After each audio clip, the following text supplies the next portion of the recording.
Hello and welcome to another exciting edition of PSM Current Events for the first week of August here. As usual, I'm your host, Steve Wirt, and I'm joined by, Hey, I'm Tim Hannon. and hey, we're going to do some current events. We haven't done this. It's been a summer. You had a good summer so far, Tim? Yeah. My favorite part about the summer, Steve, it's been the weather's been semi even keeled. We had that one really Yeah. bad week where all the smoke was here in town, but other than that, it's been not too bad. People complain about Pittsburgh, but you know what? We got a couple 90-degree days, but like that's kind of rare. Like we've gone whole summers without hitting 90, and we're kind of back to where Pittsburgh weather is, especially like in this time of August. People don't realize like it really does cool off. Like we might get up in the mid 80s, but that's about it. Yeah.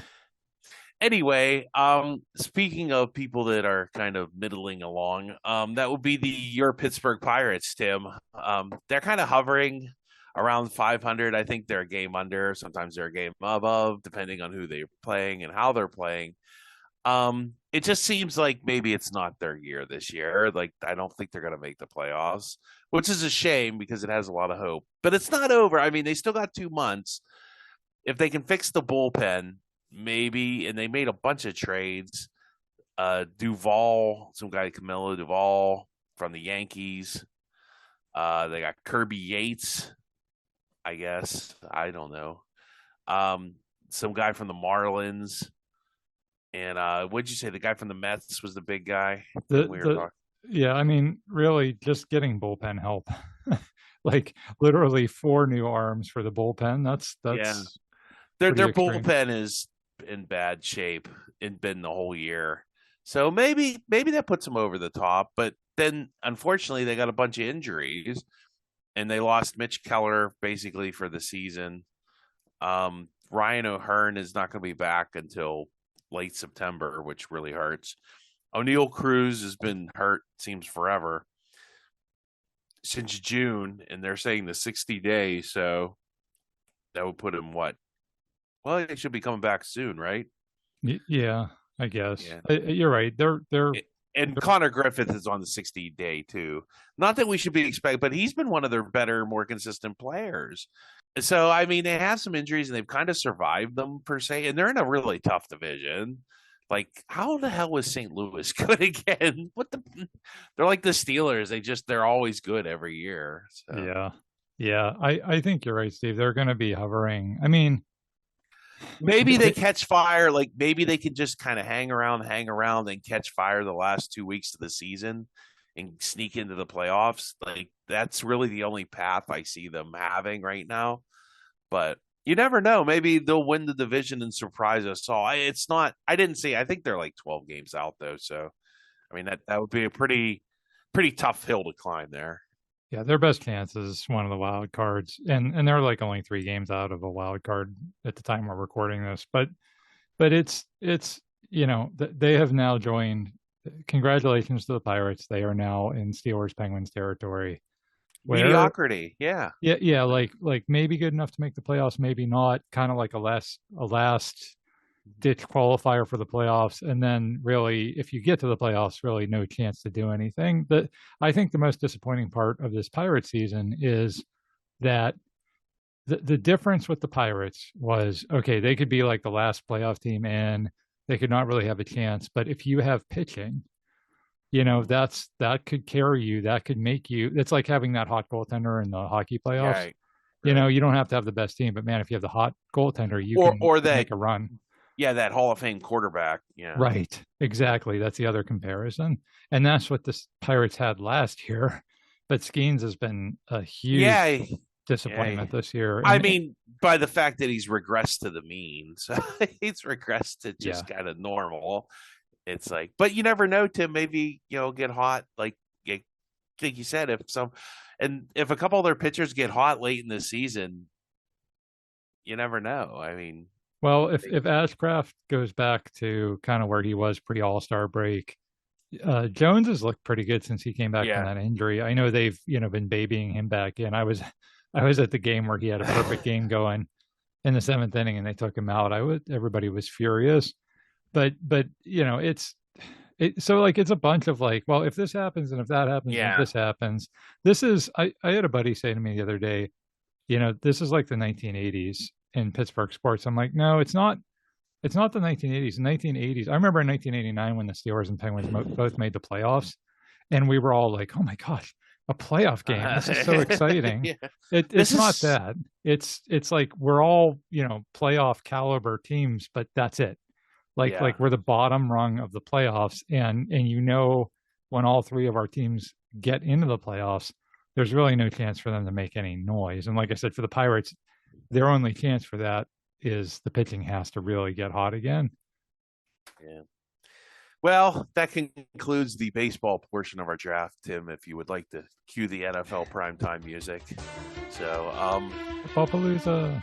we're back, football palooza, baby! Woo! What we do best, Tim. I think this is what we do best. I don't know. At least, I don't know, whatever. Not that I don't enjoy talking about the Pirates, but it's what I enjoy doing best here. So we'll start with everybody's favorite football team, Pitt football. Yeah. For the 5 people and a dog that like to watch Pitt football. Mason Heintschel, he's back, Tim. What's his name? Went to Virginia. Eli or Eli. whatever. Yeah. Yeah.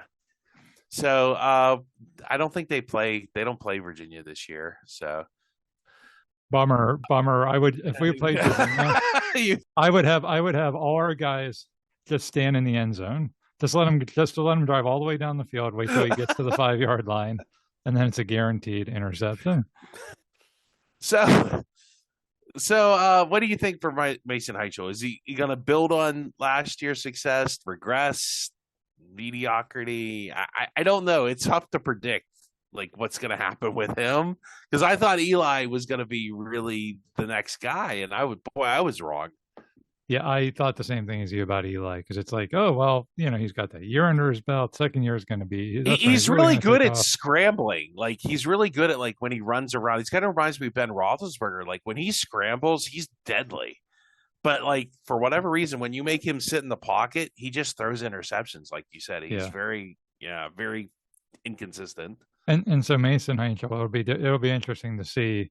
Does he take that second year lead? He was really, really good as a freshman. I know you weren't as impressed because, he didn't play good in the meaningless bowl game. Well, but he had some lucky breaks too. There were some fumbles that went like against Florida State that went our way and stuff like that. Like, Sure, sure. But I I mean, mean, like the Georgia Tech game at Georgia Tech, I mean, he was brilliant in that game. yeah, yeah. Again, we'll see. Like, you're right. It's impossible to predict. He showed some flashes and definitely maybe more consistent, and we'll see how it works out. I hope it does. He seems like a nice kid and seems like a solid cornerback prospect. And boy, if anything I've learned like lately in football in general, if you have a quarterback, boy, it's like pitching in baseball or goaltending in Mhm. hockey. Boy, you can cover up a lot of like weaknesses in your team with a quarterback. He got named to like one of the watch list for the Maxwell Award. Yeah, So there's already like some pressure on him that he's yeah. supposed to be a star this year. So it'll be real interesting to see how he responds to that. Yeah, there is a difference between coming from no expectations Yes. to now. I wouldn't say high expectations, but they definitely have expectations. Like even like I work for a company that might be UPMC, and they even on their like employee page they had like a little article about him, and I was like, geez, man, they're already hyping this kid in the company. The company's like, ooh, look, we have a quarterback. Yeah. So Yeah. And you're right. That is a big difference because last year it was like, hey, the season's kind of lost. Narduzzi kind of surprise started him that first game. yeah, And so you're right, there was no pressure. And then he came in and almost won the conference. And now it's like you said, it's a bunch of hype. It's Maxwell Award candidate. All the media don't stories will be about undersell him. the UPMC InfoNet Well, article. that's probably I mean, that's made or broke careers in the past. We all know that. Yeah. Um, do we want to talk about the blowhard? I guess we can't avoid it, huh, Tim? So Pat Narduzzi's never met a microphone that he didn't like to say something insane to. And God bless him. Hey, you know what? Whatever. He's my coach. He's my guy. He's been the best coach Pitt has had since Jackie Sherrill. I mean, is that an understatement to say he's been the best coach since No, Jackie Sherrill? that's very accurate. So whatever, dude. You want to say some stupid stuff to the media? God bless you. Just keep doing what you're doing. You got this job till you don't want it. He's kind of worked himself into the Jamie Dixon spot where it's just like you're here till you don't want to be here anymore, my man. And so, yeah, he said that the ACC is better than the Big Ten. It's better than the Big Ten. It's got more skill. You look at our record in bowl games against the SEC and the Big Ten, and you look at our record in the regular season. We don't have losing. I guess I cut the quote off. We don't lose against those teams. Just for personal reference, and this took me a minute to look this up. Narduzzi's record against the Big Ten at Pitt is 1-6. But maybe he was talking about the ACC at whole, and I tried to look up, and I couldn't really find like AI was not finding, like because that's a tough stat to find like ACC as a whole. And I tried to do in the last 10 years, and I just didn't feel like really getting that much in the weeds. But the AI says that the Big Ten has won 60% of its game versus ACC opponents, so it's like a 50-50 ish kind of thing. I mean, I like Pat. I like Pat. I like when he talks trash because he's into it and whatever. It doesn't always work out for him, but I like him. I mean, he's not the hero we deserve. He's the hero we need, and that's exactly who he is. So Yeah, he's annoying. He makes you roll your eyes all the time. That's a really tone deaf statement to make about the Big Ten when they just won the last two national championships. I mean, he coached in the Big Ten for years, so I mean, but that was a long time ago now. Yeah, So it's just him being him, and I don't know. It's not worth to me. It's not worth getting too upset about most of the time. You just roll I'm your not eyes. upset. Yeah, like I like whatever, man. If that's what floats your boat, great. Come on, can we try and be like some quality teams this year? And I guess that kind of flows into the football schedule for Pitt. And guess who they open against him? I kind of want to go to this game now because I think there's going to be a famous Steeler alumni there. They're playing against the Fighting Ben Roethlisbergers, those Oh, Miami Redhawks. So, that's right. which they'll probably lose September. It's September 5th. Oh, I won't. Man, I wish I. Oh well. Well, I'm kind of gonna miss that game. I kind of wish I would have go to that. So they'll probably lose that game, right? The big games. You know October. what though, Steve? I will say Narduzzi usually doesn't have the like Mac losses. He usually doesn't. Like that's his Well, he's career. at Western Michigan that one year. Yes, he did. Ironically the year that they won the ACC. Yeah, But still that's not as common in the Narduzzi era. I know I just jinxed it massively, but he doesn't. They play UCF again at home. Maybe they can run the Pitt special again. oh Which yeah. was that you? No. Yes, Yes, that that was was you. UCF, yeah. Yeah, yeah. I remember that's one of my favorite games of all time. I watched from the hospital. Yeah. Bucknell is our whatever game. Bucknell, are they even good in basketball? I'm not even sure they're good. I didn't even know they had a They're football good in team. academics. Oh, really? I don't know much about Bucknell. But the two big games that obviously Syracuse. I don't know how good or bad. Syracuse didn't have a quarterback last year, so maybe they fixed that this year, and they're not as bad.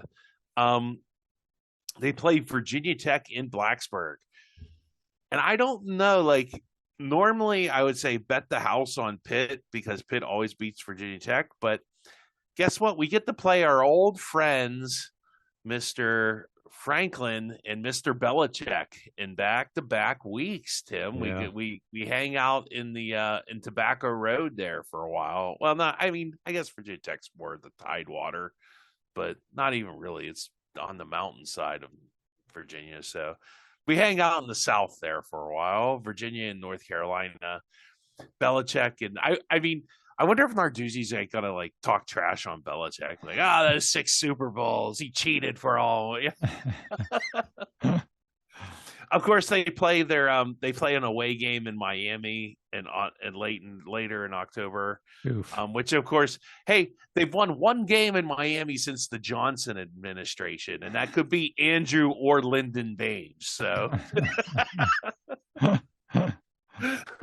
Yeah.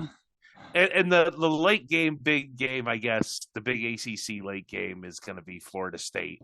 Although they play in Cal on November 28th, which is great. I don't know, like there's some potential. Like I always go to one Pitt game a year. Maybe I'll fly out to San Francisco and go see that Cal game. Yeah. That would be nice. Yeah. Yeah. That's San Francisco's a great town to visit. But so what do you expect for? I don't know. I don't know what to expect. I'm figured Miami's a loss. Florida State, I don't know what Florida State's going to be by the end of the season. That's a tough one to predict right now. I'd have to wait to see. Like Florida State could be I think they're either going to be like pretty good or really bad again, and their coach could be fired by it. They still have Norvell, right? I think they stuck with him, so that could be a crapshoot. Yeah, it's for college football. Like, Miami's going to be good. Everything else, who knows? Yeah. Like who would have thought that Georgia Tech was going to be as dominant as they were last year, right? Like you well, don't really know.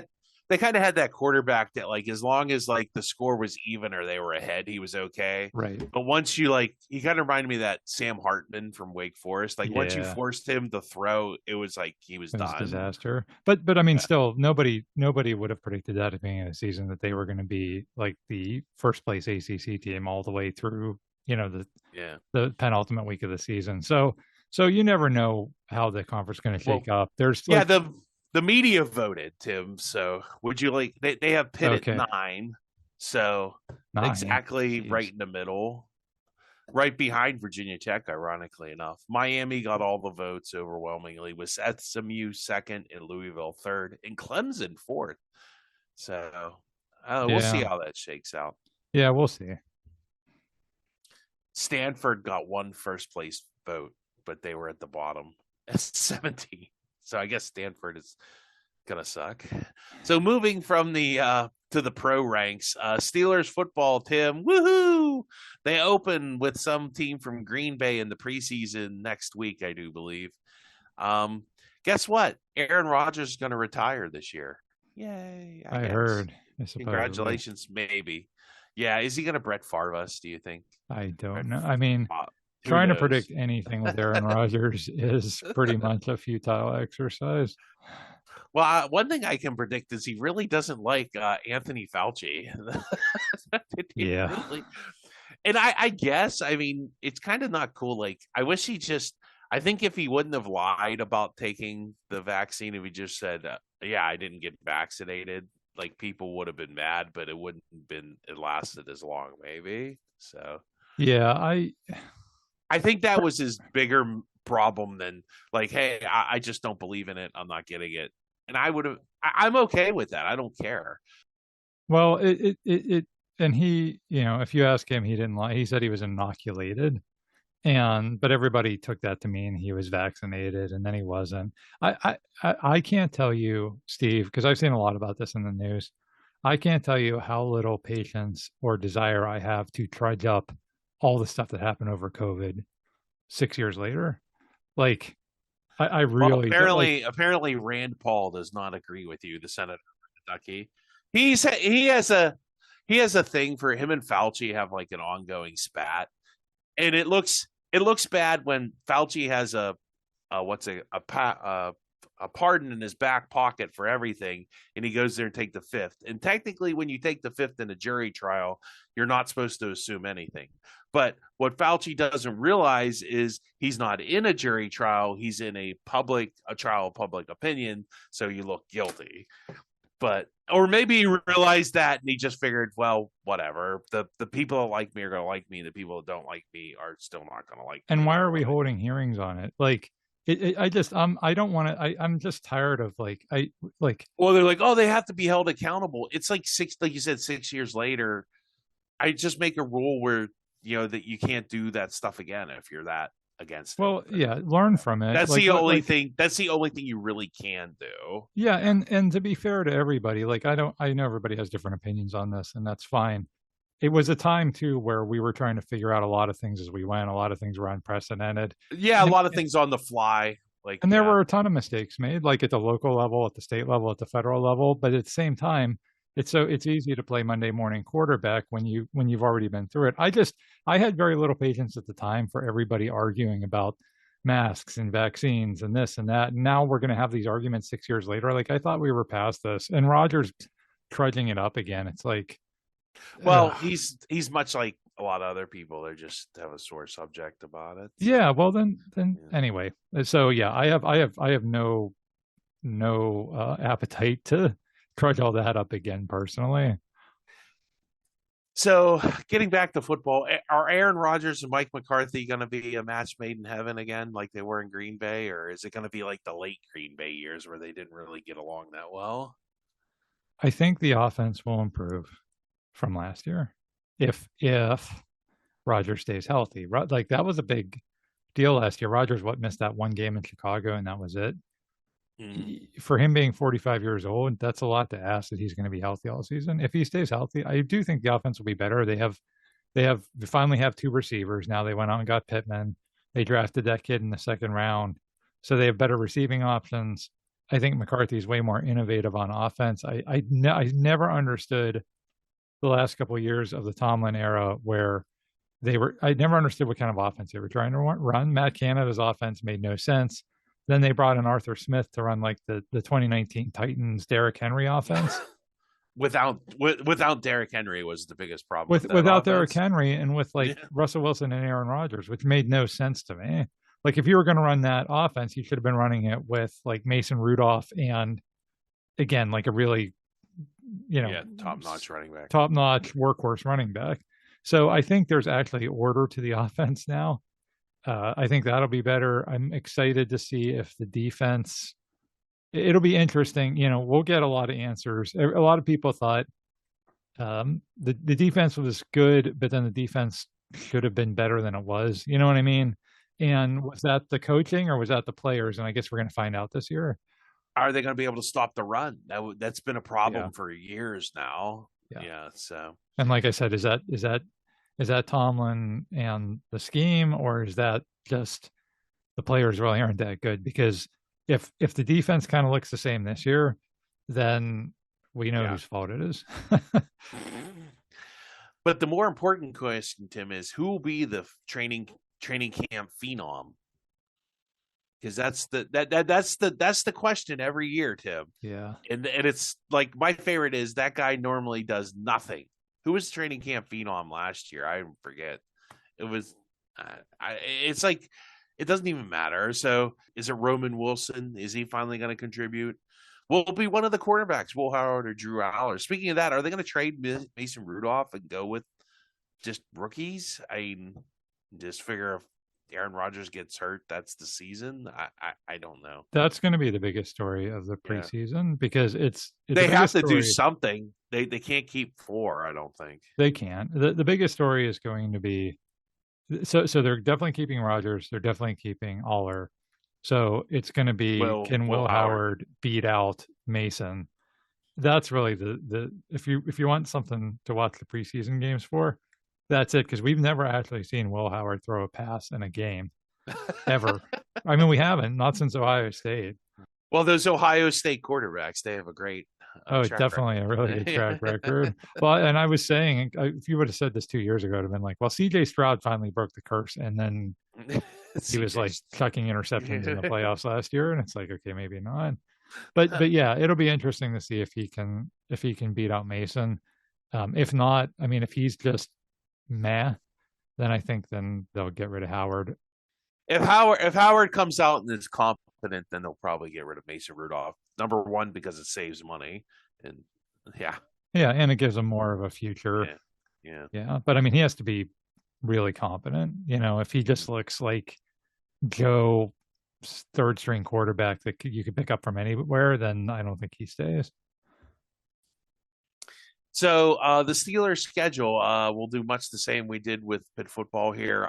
Sports Illustrated, a guy named Connor Orr. I mean, he's great. I read him all the time, right, Tim? That's I sarcasm, by the way. I actually do read SI.com Okay. a decent amount. He's a little bit of a blowhard also. Okay. Well, he But has them at 6-11, which he's I a thought decent was writer. it seemed kind of extreme. Like he went through and predicted everybody's record, and I just went to the Steelers and looked, and he had them at 6-11. Why do the Steelers play New England in New England again? Like what it Because was, we won the division. but why in New? Like, is the schedule so screwed up? It's a rotating thing. It's a total Yeah, rotating thing. So I know. I know. We have to play we didn't we won the division, so we have to play right, the division winners. correct. By the way, Vegas, just for informational purposes, and actually this is probably the best way to get an opinion poll, has them at 8.5. So I think the public thinks they're going to win somewhere between 8 and 10 games. So Yep. Like I said, between right maybe there. seven and maybe more accurately 7 and 9 games there. So What's a realistic, like, what would you be at the end of the season, Steve? What would be wow, the Steelers really overachieved? oh well, I mean 17-0, Tim. Every game they win 55-0. That would definitely be overachieving. What's like the low end of that bar though? Is Oh it and is it 7. making the Oh and division? 17 and No. I mean, the low end of the overachieve bar. Would it be like making the divisional, like actually winning a playoff game for the first time in a decade? Would that be I like a think I think that would no I mean satisfying? yeah, I think that would be something. I mean Yeah. it would be an improvement because like let's see, they got Atlanta. I don't know. They have them the one guy had them winning that game, then losing at New England. I don't know. New England, I think, is going to be in turmoil this year. I don't know. We'll see. Like just with the coaching and everything, if Rabel can pull off this, like I'm not sleeping with the reporter anymore stuff, then maybe they'll be okay. But I don't know. I have a bad feeling about New England that they're going to take a step back this year, just for a lot of off the field stuff, and their quarterback isn't that great. He's Well, okay. honestly, I'd rather be playing the first place. Like, I'd rather play New England and Denver than Buffalo and Kansas City. Well, that's true because I don't think Denver, like, is he going to be back? Like, that quarterback got hurt pretty late in the season. Yeah, I think he'll be And it back. was like, But wasn't it a broken ankle too? yeah, yeah. I think by the time we play them, I'm thinking he'll Well, be that's back. after Thanksgiving. So, Right. Yeah, yeah, he'll be back by then. yeah. They have to play Indianapolis here. That's a win. The Steelers always beat Indianapolis. Yeah. At Tampa Bay. I don't know. The Baker, you know, I mean, he's in a contract year, right? Yeah. So they'll probably lose that. Oh, the New Orleans game in France. We. Oh. At 9:30 a.m. on a Sunday, Tim. Yeah. I hate international games, but it does make sense to send the Saints with their Florida lead to Yeah. Paris, right? Yeah. The first game in Paris. Will anybody in Paris care? I don't know. I guess we'll find out. Are you taking the trip to Paris to see the Steelers play the Saints? I am not. I've never been to Paris though. That would be kind of fun. I've never been to Paris either. I don't know if I can afford to go to Paris. Sounds expensive. Might be cheaper to go to Cleveland in early October. Yeah, they play the NFC South. So like you said, Tampa Bay, New Orleans, Carolina. Who's the other team in that division? Atlanta. Atlanta, right? Yeah. And oh, what's his name gets the running back gets to go against Carolina. You go down oh yeah, a little. yeah, that's right. And then they play the AFC South. So they play, Houston, Indy, Jacksonville. So we're visiting the South. But yeah, they play Houston, Tennessee. Here, yeah. Houston is here late in the season. Right, it's an 8 o'clock game right now. So NFC South, AFC South, our division twice, and then the two division winners, New England and Denver. The Denver game is home. What's the extra game? Isn't there? Oh, Philly. It's at Philly. So that kind of stinks. That's a loss. Yeah. That's no good. Speaking of teams that have won one since the Johnson administration. Yeah, yeah, that's no good. That's unfortunate because we could have played, but then again, see that's another again finishing first. We'll do that to you. But like I said, I would rather play, like I said, Denver and New England than Kansas City and Buffalo. I think those would be harder. Yeah, the games are probably good. Tampa game is probably going to be a big one to turn the season. Um, but outside of the divisional games, they'll probably beat split with Cincinnati. I think. What about what's his name? The coach from Cincinnati being the most tenured coach in the AFC Yeah, North right now. Yeah, Zach Taylor, the Lego maniac from Cincinnati, being the most tenured coach in the AFC North. Tim. yeah, yeah. I didn't have that on my bingo card. And that's the other interesting thing. Baltimore has a new coach, Minter, and then Cleveland's just always going to be Cleveland. But The and Browns be Browns, huh? without Miles Garrett, not that he ever did anything against us anyway. So, man, who knows? Like again, the NFL, like we were talking about college being unpredictable. The NFL's getting just as unpredictable these days. So you never know. If you're gonna bet the first week because they don't have it locked in yet. So Yeah, yeah, that's always the chaos week where any like the last was that last year we played the Jets and it was like yeah. 32-31 or something crazy like Well, that that. was kind of that Aaron Rodgers revenge game. So Yeah, yeah, and then the Jets were just god awful the rest of the season. yeah, So yeah, we'll see. It'll be interesting. Like I said, I think things should be a little bit. I'm excited to just have something different. Like I like Tomlin. I was not on the bandwagon of fire Tomlin. At the I same thought it time, was I thought it was time for him to go. It it gotten stale. yeah, I agree. It was very similar to the end of the Noel era, and probably similar to the end of the Cowher era. It's kind of hard to remember that because he won a Super Bowl at the Yeah, very end there. But like, but his team was so like you felt like they were so close because they were so good. yeah, yeah. And at the end of that era, it was kind of like people again. No one will ever remember this because Cowher's a god and he's great and we love him and we hate Tomlin. But the middle of the 2005 season when we were 7-5. Oh, everybody gave. I didn't give up. I thought. But everybody wanted him fired. Well, and Like, they were like, "Oh, they'll never beat Indianapolis." And I said that Indianapolis game wasn't as bad as you thought. right. Like I thought they could beat Indianapolis even after that loss. I thought if they have to play this team again, I'm not really scared of Indianapolis.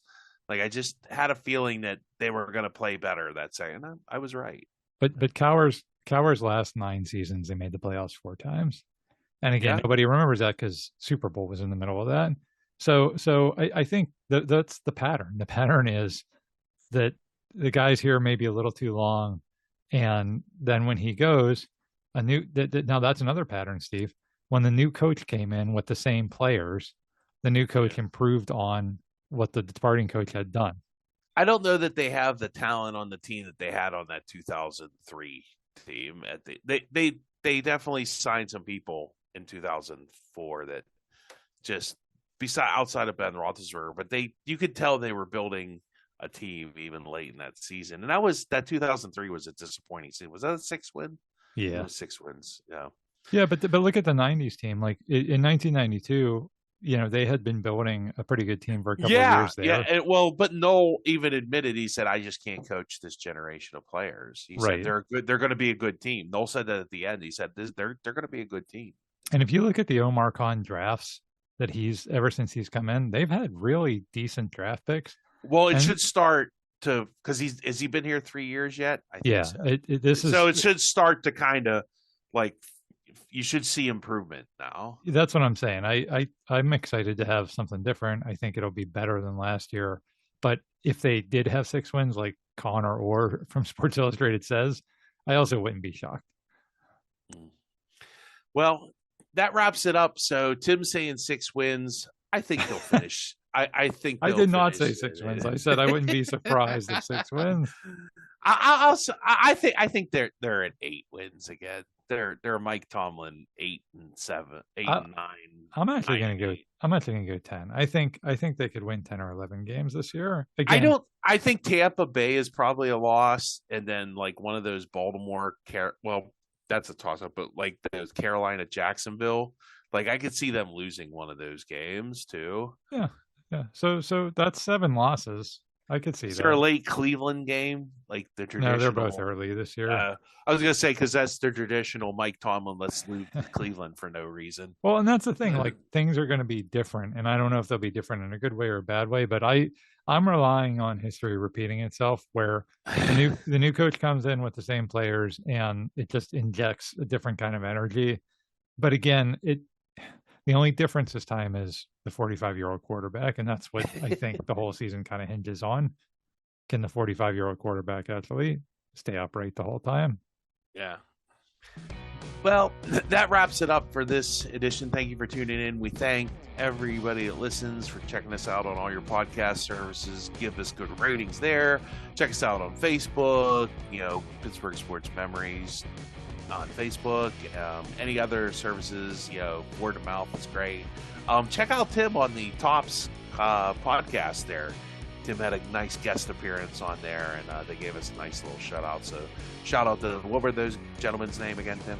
It's the 1988 Tops podcast with David and Matt. Yeah, they're really nice to have Tim on there and give us a nice little shout out. So we'll give him one back. Thank you so much for tuning in. We'll catch you next time.